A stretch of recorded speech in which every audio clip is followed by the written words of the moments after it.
లో నక్షి మేళా సందర్భంగా free shipping across the world. నమస్తే రమగారు. నమస్తే జయ. రమగారు, మనము చదువుకోవటానికి, చదువు బాగా రావటానికి ఒక మంత్రం లేదా పలానా దేవాలయ దర్శనం, సంతానం కలగాలి దానికి, ఇల్లు కట్టుకోవాలి దానికి, ఇట్లా మనకి నిత్యం అవసరమయ్యే చాలా విధి విధానాలకి సంబంధించి ఒక మంత్రం చదువుకోవటం, ఒక ఆలయ దర్శనం, చేయవలసిన మంచి పనులు, చెడు పనులు, చెయ్యకూడని పనులు, ఇవన్నీ మాట్లాడుకుంటూ ఉంటాం కదా. పెళ్ళిళ్ళు జరగాలంటే, పెళ్ళి జరగాలి అంటే ఏం మంత్రం చదువుకోవాలి? ఏదైనా ఆలయ దర్శనం చేస్తే ఇక్కడికి వెళ్తే చాలు శుభకార్యం జరిగిపోతుంది, అలాంటివి ఏమన్నా ఉన్నాయా రమగారు? చాలా ఉంటాయి జయ. అవి మనం ఇదివరకు చేసాం. మొరమళ్ళ భద్రకాళి సమేత వీరభద్రేశ్వర స్వామి వారి దేవస్థానం ఆయనకి వెళ్తే మన బుక్ ఫెయిర్లో ఒక ఆవిడ చెప్పారు, మీరు మురమళ్ళ గుడికి వెళ్ళమన్నారు, మేము అక్కడికి వెళ్ళొచ్చాం, మా అబ్బాయి పెళ్ళయింది అని. అయితే మళ్ళీ వెళ్తున్నామన్నారు. నేను మీరు పిల్లల్ని తీసుకెళ్ళంటే కుదరలేదండి అన్నారు. అలా కాదండి, పిల్లలు కూడా తీసుకెళ్ళండి, ఈ సంవత్సరం కాకపోతే వచ్చే సంవత్సరం, కాకపోతే తర్వాత 20 ఏళ్ల తర్వాత కూడా మొక్కు తీర్చుకునే వాళ్ళు ఉంటారు అని చెప్పాను నేను. మురమళ్ళ వీరభద్రేశ్వర స్వామి వారి దేవస్థానంలో వెళ్ళి దండం పెట్టుకుని పెళ్లి కోసం ప్రార్థించి తిరిగి వచ్చాక, వివాహం అయ్యాక మళ్ళీ వెళ్ళి అక్కడ నిత్య కళ్యాణం పచ్చతోరణం, ఎక్కడా శివాలయాల్లో నిత్యము కళ్యాణం చేసే ఆలయాలు పురాతనమైనవి లేవు. ఇక్కడ మాత్రం రోజు పెళ్లి చేసుకుంటాడు వీరభద్రుడు. భద్రకాళిని వివాహం చేసుకుంటాడు, ప్రతిరోజు నిత్య కళ్యాణం పచ్చతోరణమే.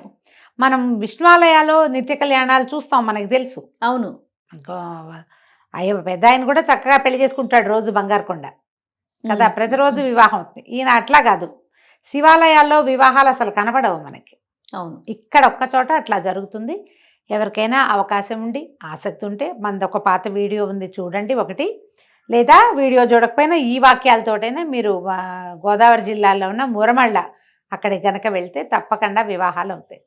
అయితే ఇక చదువుకోవాల్సిన మంత్రం, దాని గురించి బహు పురాతనమైన ఒక ప్రక్రియ ఉంది జయ. మనం లాస్ట్ టైం మాట్లాడినప్పుడు ఎందుకో ఈ సందర్భం ఎందుకు రాలేదో నా చిన్నతనం నుంచి నాకు తెలుసు. రుక్మిణీ కళ్యాణం పారాయణ చేయటం.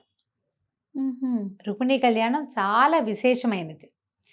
నాకు 4-5 సంవత్సరాల వయసు అప్పుడే మా చుట్టాల్లో ఎవరో రుక్మిణీ కళ్యాణం పారాయణ చేశారని, తర్వాత వివాహం అయిందని, కొంచెం లేట్ మ్యారేజ్ తనకి, విన్నారు. మా సమీపంలో కాదు, దూర బంధువులు, కానీ నేను విన్నాను ఒక 6-7 సంవత్సరాలు.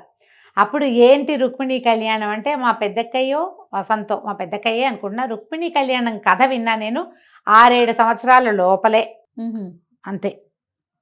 అప్పుడు ఏదో సినిమా కూడా వచ్చింది, చెప్తా, శ్రీకృష్ణ పాండవీయం అనుకుంటున్నా, అలాగే జ్ఞాపకం ఉంది నాకు. అందులో ఈ రుక్మిణీ కళ్యాణ ఘట్టం ఉంది. ఓహో, అప్పుడు కథని దాన్ని రిలేట్ చేసుకున్నాం. రుక్మిణీ కళ్యాణం కనుక పారాయణ చేస్తే వివాహం అవుతుంది, అనురూపమైన వరుడు లభిస్తాడు. అసలు ఏ పరిస్థితుల్లోనూ పెళ్ళయ్యే అవకాశం లేని వాళ్ళకి కూడా ఈ పారాయణ వల్ల చక్కటి వరుడు లభిస్తాడు. సమస్యలు లేని వైవాహిక జీవితం వారి సొంతమయ్యేందుకు ఎక్కువ అవకాశాలు ఉన్నాయి. మామూలుగా గ్రహదోషాలు చెప్తారు, కుజదోషం ఉంటే తొందరగా పెళ్ళి అవ్వదంటారు. ఏవో కొన్ని గ్రహాల సంతులనం సరిగ్గా లేక కూడా పెళ్ళిళ్ళు లేట్ అవుతాయి. అవును, ఆడపిల్లలకైనా మగపిల్లలకైనా. ఆడపిల్లలకి ప్రత్యేకంగా రుక్మిణీ కళ్యాణం పారాయణ చేయి, మంచి మరుడు వస్తాడని చెప్పేవాళ్ళు. మామూలుగా కూడా లేటుగా కాదు, మామూలుగా అయినా 15-16 సంవత్సరాలు వచ్చేసరికి చెప్పేవాళ్ళు. పోతన్ గారి భాగవతంలో రుక్మిణీ కళ్యాణ ఘట్టం ఎంత బాగుంటుందో, ఎంత రుచైన పద్యాలో, ఎంత అద్భుతమైన వర్ణనో, చాలా ఎక్సలెంట్గా ఉంటుంది. తెలుగులో కానీ సంస్కృతంలో వ్యాస భాగవతంలో నుంచి కానీ రుక్మిణీ కళ్యాణ ఘట్టపు శ్లోకాలు కానీ పద్యాలు కానీ పారాయణ చేసుకోవచ్చు. ఓకే, ఒకటి. ఒకవేళ మనం పద్యాలు చదవలేము, గట్టిగా ఉంటాయి, టఫ్, సంస్కృతం రాదు, రుక్మిణీ కళ్యాణ ఘట్టం దొరుకుతుంది కథ, అది చదువుకోవచ్చు. ఓకే, దీన్ని జాగ్రత్తగా ఇప్పుడు పారాయణగా చేసుకునే విధానం మామూలు క్యాజువల్గా కూడా చదువుకోవచ్చు. రోజు ఒక కథలాగా కాసేపు 10-15 నిమిషాల్లో అయిపోతుంది, అలా కూడా చేసుకోవచ్చు. అట్లా కాకుండా విధి విధానం ప్రకారం చేయాలంటే మనము కొంచెం మంచి, రేపు చైత్రమాసంలో, మాఘంలో కానీ, వైశాఖంలో కానీ, చైత్రంలో కానీ, తర్వాత శ్రావణం కానీ, కార్తీకంలో కానీ, ఈ మాసాలలో పారాయణ మొదలుపెట్టుకోవాలి. దశమి ఏకాదశి తిథులు చాలా మంచివి. ఆ రోజున మొదలు పెట్టుకోవటం. తప్పనిసరిగా కృష్ణ పూజ చేసుకోవాలి. పూజ అంతా ఘనంగా చేయలేకపోతే కృష్ణ అష్టోత్తరమో లేకపోతే కృష్ణాష్టకమో చదువుకుని ఒక కృష్ణుడి ప్రతిమని, మనకి ఏమిటి ఆయన అర్చామూర్తి, మనకి కృష్ణుడు ఉండాలి. వేణుగోపాలుడో వెన్నగోపాలుడో లేకపోతే మన గోకృష్ణుడో రాధాకృష్ణుల ప్రతిమైనా పనికొస్తుంది. ప్రతిమే అక్కర్ల, క్యాలెండర్ కూడా ఆయన చూసి ఆ స్తోత్రం చదువుకొని కుదిరితే 2 పువ్వులు పెట్టి ఓ దీపారాధన చేసి కాసిన ఒక అగరవత్తి వెలిగించి ధూపం చూపించి ఓ 2 పాలు పండు ఏదైనా నివేదన చేసి, తీపి పదార్థం నివేదన మంచిది. రుక్మిణి కళ్యాణాన్ని పారాయణ చేసుకోవటం మొదలు పెట్టుకోవచ్చు. మనమే చదువుకోవచ్చు. ఆడపిల్లలు మగపిల్లలు, ఫెయిల్డ్ మ్యారేజెస్, సమస్యలు ఉంటే పెళ్లిలో వాళ్ళకు కూడా రుక్మిణి కళ్యాణం చాలా బాగా పనిచేస్తుంది. కొన్నాళ్ళ క్రితం మేము ఒకరిని కలిసాం. నేను మా బందర్ వారే, నేషనల్ కాలేజీలో చదువుకున్నారా, ఉద్యోగం చేశారా, సమ్ కనెక్షన్ ఉంది. మా అక్కయ్య ఫ్రెండ్స్ కొంతమంది కలిసాం. ఓరియంటల్ స్కూల్లో పనిచేసిన మాస్టర్ ఒకరు, వారు కలవడానికి వస్తూ వీరిని తీసుకొచ్చారు. అయ్యప్ప శాస్త్రి గారు వారి పేరు. మనకి ఇక్కడే మోతీనగర్లో ఎక్కడో ఉంటారు. మోతీనగరే అనుకుంటున్నా, చాలా రోజులైంది ఈ మధ్య మాట్లాడలేదు కాబట్టి గబుక్కుని గుర్తురావట్లేదు, కానీ మోతీనగరే. ఆయన రుక్మిణి కళ్యాణాన్ని పారాయణ చేస్తారు. ఆయన చెప్పారు, ఆయన సంకల్పం చెప్పుకుని మన చుట్టుపక్కల ఉన్న వాళ్ళలో అందరికీ పెళ్ళిళ్ళు అయిపోవాలి అని సంకల్పం చెప్పుకుని చేశాను. 38 ఏళ్ళు 39 ఏళ్ళు ఉన్న అబ్బాయిలు కూడా పెళ్ళిళ్ళు అయిపోయామా అని చెప్పారు. అబ్బా. బంధువులు ఒకరిని పంపించాం. ఆయన పారాయణ చేస్తే తీర్థం తీసుకోవడానికి ఆ అమ్మాయి కూడా పెళ్లి కుదిరిపోయింది.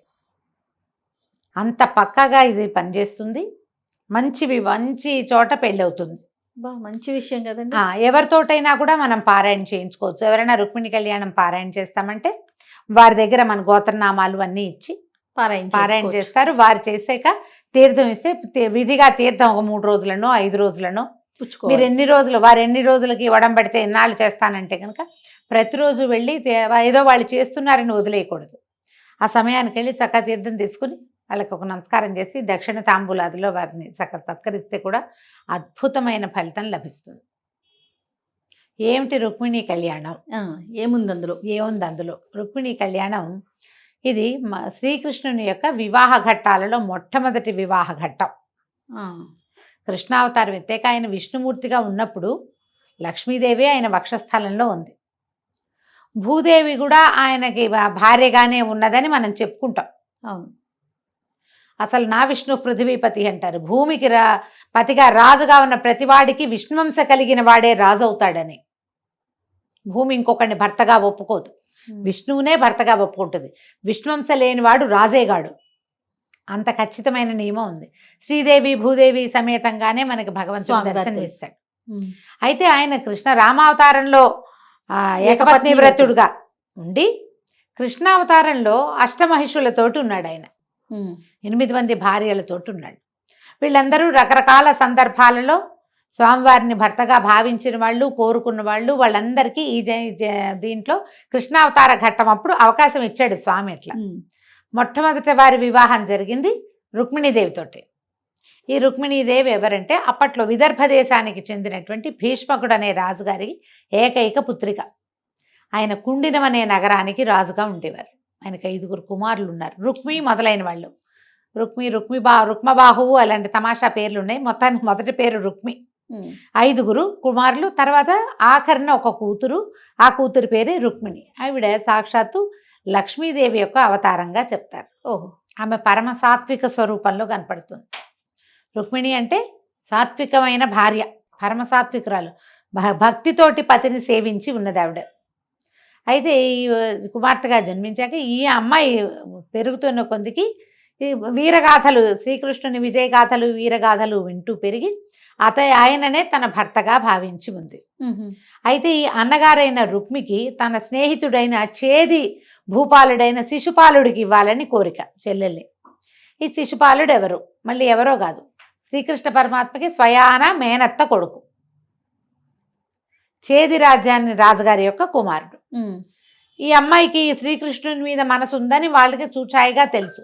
తండ్రి కూతురు యొక్క కోరికని నెరవేర్చాలని భావించిన రుక్మి ఒప్పుకోలే, శిశుపాలుడికే ఇవ్వాలనుకున్నాడు.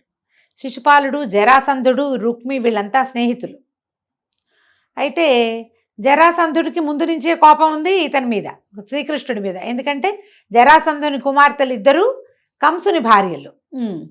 కంసుడు మరణాన్ని పొందాడు కృష్ణుడి చేతులు. కృష్ణుడు అంటే ఒక కోపము, ఇష్టము రకరకాలు ఉన్నాయి. శ్రీకృష్ణుడు మధురా నగరం నుంచి ద్వారకా నగరానికి వెళ్ళిన తర్వాతే ఈ వివాహం తాలూకు ప్రస్తావన వచ్చింది. అప్పుడు ఈ అమ్మాయి ఏం చేసింది, అగ్నిద్యోతనుడు అనే ఒక బ్రాహ్మణోత్తముడిని పిలిచి శ్రీకృష్ణుడికి ఒక లేఖ రాసి పంపించిందట రుక్మిణీదేవి. నేను నిన్ను చిన్నతనం నుంచి పతిగా భావించి ఉన్నాను. నా అన్న తదితరులు నన్ను ఇంకొకరికి ఇవ్వాలని భావిస్తున్నారు. వివాహ సమయానికి వచ్చి నన్ను నువ్వు తీసుకెళ్ళు, నన్ను నువ్వు స్వీకరించు అని ఉత్తరం రాసి అగ్నిద్యోతనుడికి ఇచ్చి పంపించింది. ఈ కుండిన నగరం నుంచి బయలుదేరిన అగ్నిద్యోతనుడు ద్వారకా నగరానికి చేరాడు. చేరి ఉత్తరం ఇచ్చాడు. ఆయన ఉత్తరం చదువుకు ఇవన్నీ పద్యాలలో నడుస్తుంది కథ. ఆవిడ ఎట్లా తన వినతిని ఏ రకంగా ఇచ్చింది, ఎట్లా తన ప్రేమని తెలియజేసింది. నేను నిన్ను భగవంతుడిగా భావిస్తున్నాను, నువ్వు నా యొక్క భర్తవి, నువ్వు నన్ను రక్షించుకునే విధి నీది, నన్ను నీ భార్యగా చేసుకోవాల్సిన విధి కూడా నీదే అని భగవంతుడికి రాసిన ఉత్తరం. ఆయన ఉత్తరం చదువుకుని తను వస్తానన్నాడు. అయితే ఇక్కడ ఏమైంది, పెళ్లి ముహూర్తం సమీపించేసింది. బెంగ పెట్టుకుంది. అయ్యో, ఈ బ్రాహ్మణుడు వెళ్ళాడో లేదో, దారిలో ఉండిపోయాడా, వెళ్ళే దారిలో ఏదైనా ఇబ్బంది అయిందా, అక్కడికి వెళ్తే ఆయన దర్శనం లభించలేదా, లభించినా ఆయన ఉత్తరం అందించలేకపోయాడా, అందించినా ఆయన చదవలేకపోయాడా, చదివినా నేను నచ్చలేదా, ఏం జరిగిందో అని అట్లా దిగులు పడుతూ ఉంది. వివాహ ముహూర్తం సమీపించింది. అమ్మాయిని పెళ్లి కూతురిని కూడా చేశాక ఈ నగర ద్వారాల దగ్గర ఉన్నటువంటి గౌరీదేవి దేవాలయానికి పంపించారు పెళ్లి కూతురుగా అలంకరించి. అందులో ఒక చక్కటి పద్యం ఉంటుంది, నమ్మితి నామనంబున సనాతనులైన ఉమామహేశ్వరులన్నని. ఎంత బాగుంటుందో పద్యం. ఈ రుక్మిణీదేవిని పెళ్లి కూతురుగా అలంకరించి చక్క రథం ఎక్కించి పంపించారు. ఎప్పుడైతే అగ్నిద్యోతనుడు ఉత్తరం తెచ్చాడో కృష్ణుడు తన 4 గుర్రాలని, అద్భుతమైన గుర్రాలట, అవే గుర్రాలు ఇక ఎన్ని చోట్ల ఆయనతో కలిసి ఆ యుద్ధానికి ప్రయాణం చేసి ఆ రథం ఎక్కి బయలుదేరాడు. ఈ శిశుపాలుడు మొదలైన వాళ్ళంతా ఈ రాజ్యానికి చేరారు. వార్తలు వస్తున్నాయి. వీళ్ళంతా వచ్చారు, వాళ్ళు యుద్ధానికి సిద్ధపడి వచ్చారు. కృష్ణుడు వస్తాడేమోనన్న అనుమానం ఉంది వాళ్ళకి. వాళ్ళంతా చతురంగ బలాలతో వచ్చారని తెలిసి బలరాముడు, సాత్యకి మొదలైన వాళ్ళు కూడా కృష్ణుడు వెళ్ళిన తర్వాత కొన్నాళ్ళకి బయలుదేరారు. వాళ్ళు కూడా ఏదైనా గొడవ జరుగుతుందేమోనని. ఈయన వెళ్ళేసరికి నగర ద్వారాల దగ్గరే ఈ దేవాలయం నుంచి బయటకు వస్తున్న రుక్మిణీదేవి కనపడింది. ఎప్పుడైతే కృష్ణుడు వస్తున్నాడన్న వార్త వచ్చిందో రుక్మి మొదలైన వాళ్ళంతా నగరం బయటకు వచ్చేసారు ఈ అమ్మాయిని రక్షించడానికి. ఆయన చెయ్యి అందించి ఆ రుక్మిణీదేవిని బండిలో కూర్చోబెట్టేసుకున్నాడు రథంలో. రథం తోలుకొని వెనక్కి తిరిగి బయలుదేరేసాడు. తీసుకెళ్ళిపోవటమే. ఈ రుక్మి వీళ్ళంతా వెనకాల పడ్డారు. వెనకాల పడితే ఎవరు వెనకాల పడతారు, ఎవరిని పట్టుకోగలరు? ఉపనిషత్తులే పట్టుకోలేని వాడిని మానవ మాత్రులు పట్టుకోగలరా? ప్రయత్నం చేశారు వీళ్ళు. అందరినీ చీత కొట్టేశాడు. జరాసంధుడిని ఓడించాడు, శిశుపాలుడిని ఓడించాడు. కానీ రుక్మి మాత్రం ఈయన వదల్లా. వాళ్ళంతా వెనక్కి తిరిగి వెళ్ళిపోయారు. ఇతన్ని చేయటం మన వల్ల కాదు, కృష్ణుడిని మనం ఏం చేయలేమని గ్రహించి పరాభవాన్ని పొంది వెళ్ళిపోయారు. మిగిలిన రాజులు అతనికి సహాయం చేయడానికి వచ్చిన వాళ్ళంతా వెనక్కి వెళ్ళిపోతే రుక్మి మాత్రం మా చెల్లెల్ని తీసుకుపోతున్నావని వెంటపడ్డాడు. వదలకపోతే పట్టుకున్నాడు కృష్ణుడు. ఇద్దరికి కొంత యుద్ధం జరిగింది. నిరాయుధుడుగా కృష్ణుడికి దొరికిపోయాడు రుక్మి. ఈయన ఏం చేశాడు, చంపేస్తాడు అనుకుంది రుక్మిణీదేవి. గబగబా రథం దిగి మా అన్నని వదిలిపెట్టు, రక్షించమని ప్రాధేయపడితే ఆయన ఏం చేశాడు, మీసము జుట్టు అక్కడక్కడ ఘాట్లు పెట్టి కురూపుని చేసి వదిలిపెట్టాడు. కథ ప్రకారం ఇట్లా వెళ్తుంది. కానీ ఆ కాలంలో ఆ రోజుల్లో స్వయంవరం విధానంగా ఉండేది. అవును, అమ్మాయికి తన వరుణ్ణి నిశ్చయించుకునే అవకాశం ఇచ్చేవాళ్ళు. అవును, నువ్వు ఒక పెళ్లి కొడుకుని సెటిల్ చేసావు, నీ మాట మీ చెల్లెలు వినాలనుకో, మీరెన్నో స్వయంవరాలకు వెళ్ళుంటారు, నీ చెల్లెలు కూడా ఆ అవకాశం ఇవ్వాలి. ఆమె అది వద్దని వేరే వరుణ్ణి వెతుక్కుంది. వరుడు వచ్చి తీసుకెళ్తున్నాడు. నీతో సహాయంగా వచ్చిన వాళ్ళంతా ఏ పెళ్లి కొడుకును నువ్వు స్థిరపరిచావో వాడు కూడా తోక ముడుచుకుని వెళ్ళిపోయాడు. మా పాపను విడిచిపెట్టమని నువ్వు ఎందుకు వెంటపడాలి? చెల్లెలకి పెళ్లి కొడుకుని నిశ్చయించే హక్కు నీకున్నట్టుగానే అమ్మాయికి తన వరుణ్ణి నిశ్చయించుకునే హక్కు ఉంది కదా, అది ప్రాథమిక హక్కు. దానికి అడ్డుపడకూడదు. ఆ కాలం అది కాదు. అమ్మాయి ఎవరినైనా వరించవచ్చు. ఆ వరించిన వాడు ఇంకా అదే వరుడే వాడు, ఇంకా అందులో అనుమానం ఏం లేదు. అందుకని చేశాడు ఈ పని. జుట్టు మీసము గొరిగి కురూపించేసి వదిలిపెట్టాడు. బలరాముడు సాత్యకి వీళ్ళు వచ్చారు, వాళ్ళు కూడా వచ్చేసారు. వచ్చి బలరాముడు కేకలేశాడు, అందరినీ క్షమిస్తావు నువ్వు, ఇలా చేస్తే ఎట్లా, ఇలా ఎందుకు చేసావు నువ్వు? వాళ్ళ అన్నయ్య అడిగాడు తమ్ముడిని. తప్పు అనే కొన్ని చోట్ల బలరాముడు కృష్ణుణ్ణి అడ్డుకున్న కొన్ని సంఘటనలు చదివితే అనిపిస్తుంది భగవంతుడు బంధానికి ఎట్లా లొంగాడా అనిపిస్తుంది. అది కదా రమ్మగారు. పెద్దవాడు అడిగాడు, ఏం పని ఇది, ఇట్లా చేయకూడదు, తమ్ముళ్ళని కేకలేస్తారు అన్నయ్యలు. అది కనపడుతుంది కొన్ని చోట్ల. ఆ భాగవతంలో భారతంలో కొన్ని ఘట్టాలు చదివితే ఎంత ఆశ్చర్యంగా ఉంటుంది. ఎవరికీ లొంగడు ఈయన, బంధానికి దేనికి లొంగని వాడు బంధానికి లొంగాడు. ఆయన అన్నయ్య ఆయన ముందు పుట్టాడు, ఈయన తర్వాత పుట్టాడు అదే గర్భంలో. ముందు పుట్టిన వాడి మాట వినాలి కదా, ఖచ్చితంగా చూపిస్తాడమ్మా. అది నాకు భలే వింతగా ఉండే, చదివినప్పుడల్లా అనుకుంటా, ఎట్లా భలే చేశాడు కృష్ణ, నువ్వన్నీ ఇలాంటి పనులే చేస్తావు, ఎందుకు ఇలా చేస్తావు, ఎంత మాట అడుగుతాడా అనిపిస్తుంది అని అమ్మాయికి ఆవిడకి నచ్చ చెప్తాడు. కృష్ణుడు ఏం సమాధానం చెప్తారు రమ్మగారు? ఏం చెప్పడు. నేను పిల్లల్ని, మనం చిన్నపిల్లలు పెద్దవాళ్ళు కేకలేసినప్పుడు ఏం చేస్తారు, తలెగరేస్తారు, సమాధానం చెప్పరు.